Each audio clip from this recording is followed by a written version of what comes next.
In this video, I illustrate the differences between absorption and variable costing.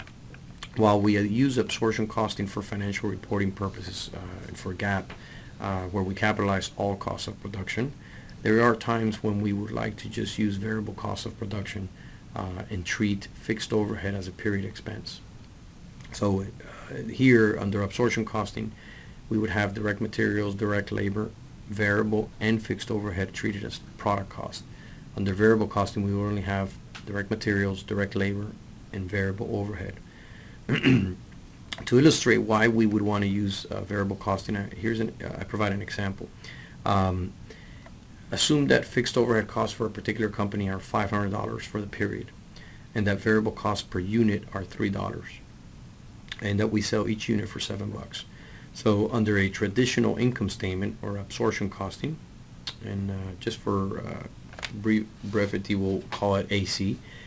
Assume that I sell 200 units and I make 200 units.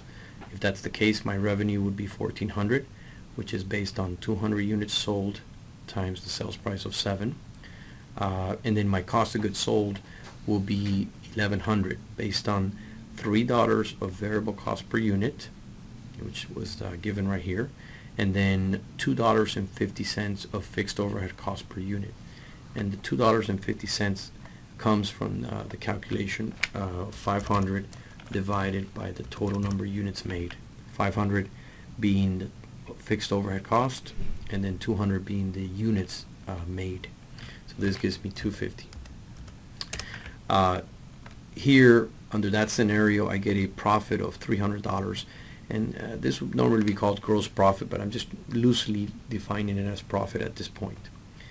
If I simply increase production to 250 units, I can increase my profitability just because of the construction of how absorption costing treats fixed overhead. So let me illustrate. Revenue will still be $1,400 because I'm still selling 200 units at $7 each. But now cost of goods sold will go down by $100. It'll be $1,000, made up of $3 of variable cost per unit plus $2 of fixed cost per unit. And the way I calculate that $2 is again taking the fixed overhead of 500, but now I divide it over more units made, 250, giving me $2. So the idea here is that as I continue to increase production given the same amount of sales, 200, I can continue to increase my profitability. And this is sometimes referred to as phantom profits. And there are differences that arise between the difference in actual production and actual sales.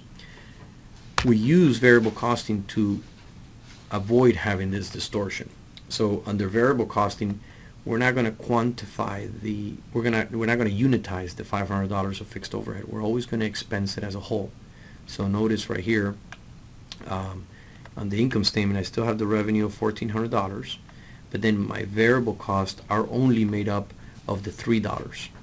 So it's $3 times the number of units sold, $3 times the number of units sold, which is 600, and then the 500 of fixed overhead is expensed no matter how many units I make. If I make 200 units, as is the case here, I will expense 500.